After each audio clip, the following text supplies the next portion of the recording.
some of our experiences in life, as crappy as they can be sometimes, can be our biggest teachers and actually make us the people that we are. So it's not about ignoring the stuff that hasn't gone well. It's actually acknowledging it and going, okay, what do I take from that?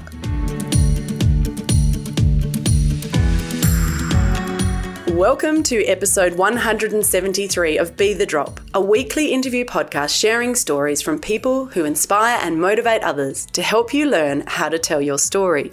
I'm Amelia Veal, Director at Narrative Marketing and firm believer in the superpower of storytelling. I turned 40 in 2020, so it's a very exciting year for me. As I get older, my appetite for learning increases and I'm looking forward to achieving more by setting New Year goals. To ensure goals are focused and productive, it's important to use a strategic framework or structured approach. Bel Ryan is the founder of Ignite Art Therapies.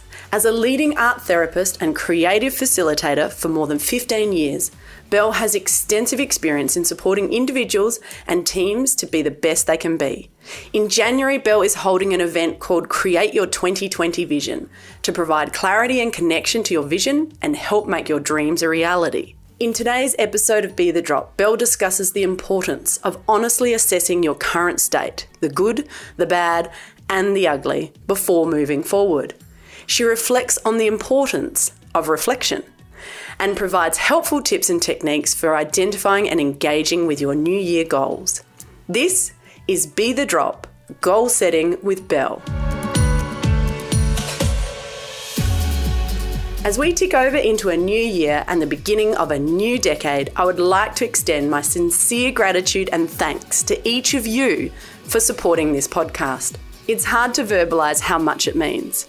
I'd also love to hear any goals you have for 2020 or ideas you have for challenges I should set myself in the year that is the Festival of 40. Don't be shy, I love hearing from you, and the contact details included at the end of each episode.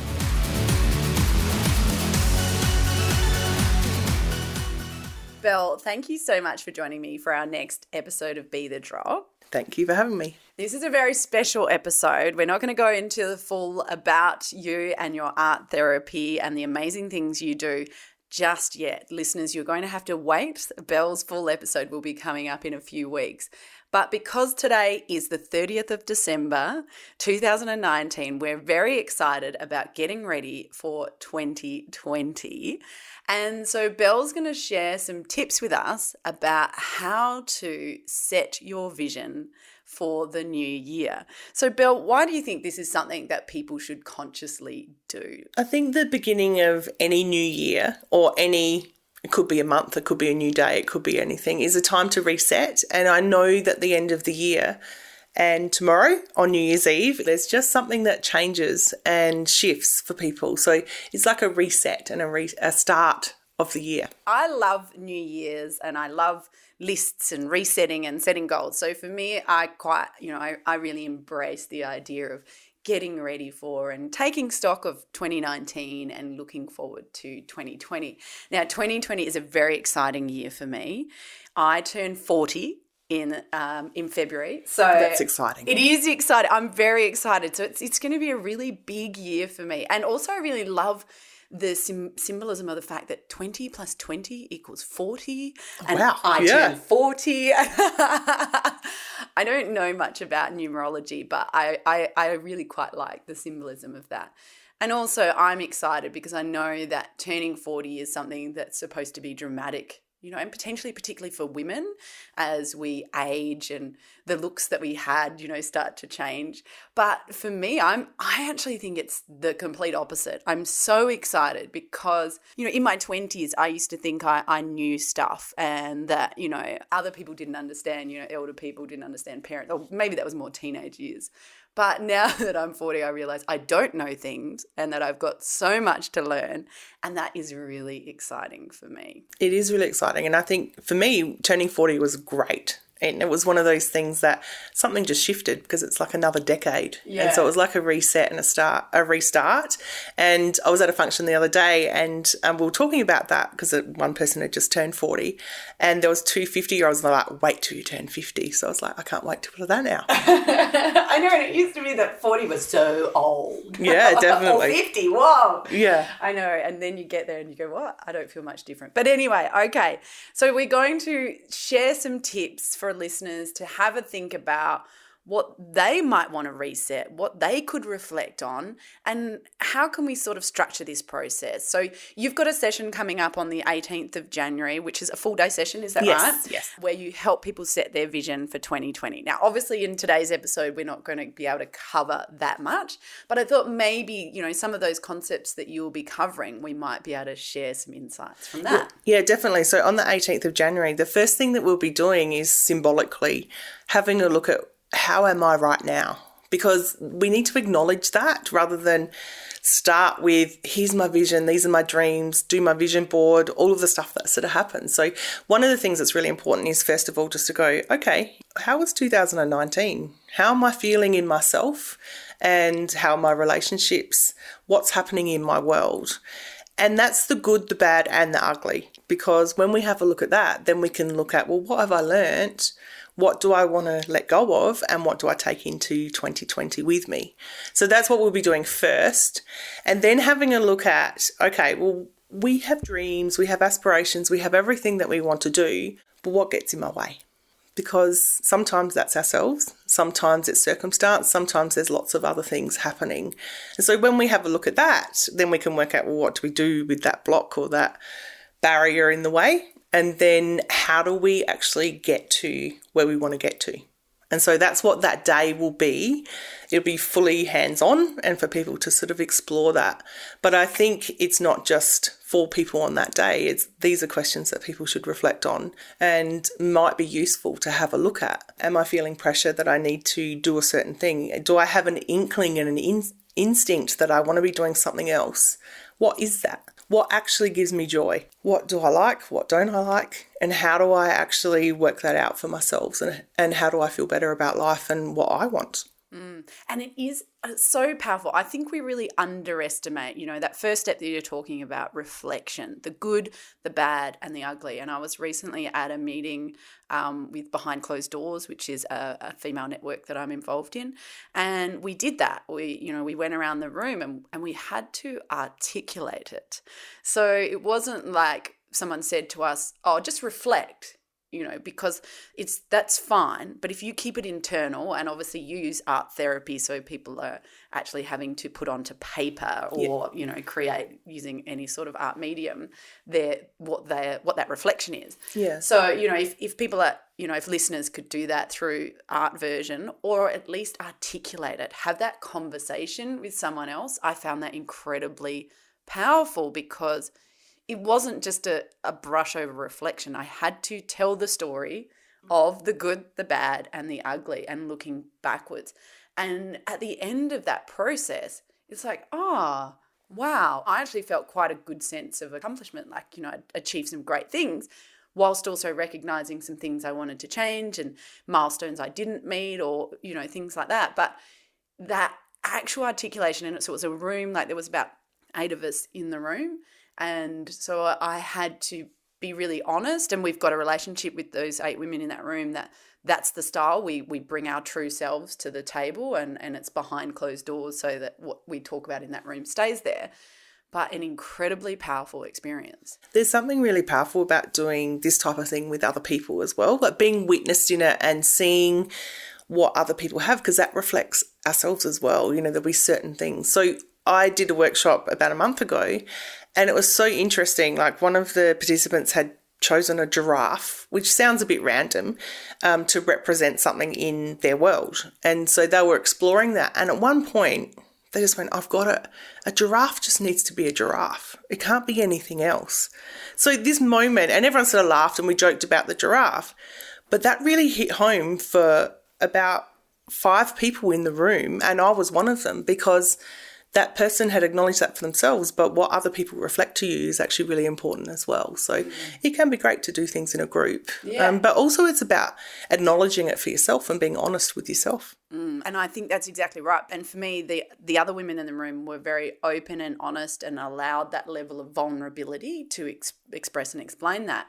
So then that accountability does come in, and I felt, okay, so I need to do that too. And then feeling comfortable in doing that, then I could really tap into me and being true to myself. So. Yeah, definitely. And some of our experiences in life, as crappy as they can be sometimes, can be our biggest teachers and actually make us the people that we are. So it's not about ignoring the stuff that hasn't gone well. It's actually acknowledging it and going, okay, what do I take from that? And I often say to people, don't try and ignore the crap stuff that happens, because they're some of the best stories.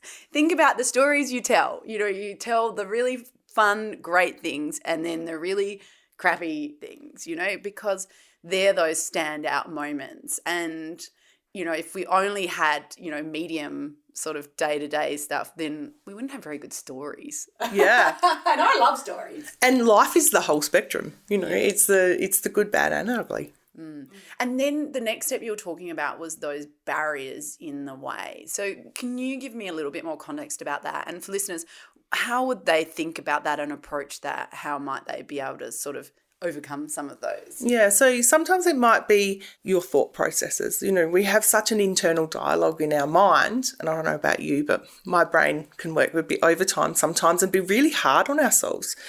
So it might be acknowledging the fact that our self-talk isn't that good. So it might be just even writing out all the crappy things you say to yourself and the things that you need to let go of, and then ripping that paper up. Or, art therapy is a specific thing in itself, but it might be just building or drawing what some of those barriers would look like and then working out what to do with it. Yeah, there's many, many different ways to have a look at barriers. But as you become more self-aware, you probably know them anyway. It might be even just journaling, what's in my way? And then write without thinking. And don't edit that. Just let it come out and see what happens. Because then once you've got it out of you, you can go, okay, what do I do with that now? And sometimes just writing it out and releasing it is enough. And then acknowledging it and being aware of it then helps you in your life. And then if we want to move forward, and so we've reflected, we're looking at the barriers, how do we shape that then into building a vision for this amazing year that is going to be 2020? Yeah, so lots of people will use vision boarding. I do that a little bit differently because sometimes people already know what they want on their vision board. Where I do it is just have a look through some magazines, find things you're attracted to. Just don't judge it, just allow it to come, and then arrange it on a big piece of paper and then dialogue with it, like journal with it and see what's there. But also people have bucket lists. That's a great thing to have a look at. Or what do I want to achieve in my fun bucket or my financial aspects and all that. So we can have a look at so many different parts of our life. And there's many, many lists and resources that do that. So I think one of the important things in your vision is it's not just about career. It's about relationships. It's about your spiritual well-being. It's about physical, emotional, mental. There's so many different aspects. So for every person, it will work a little bit differently.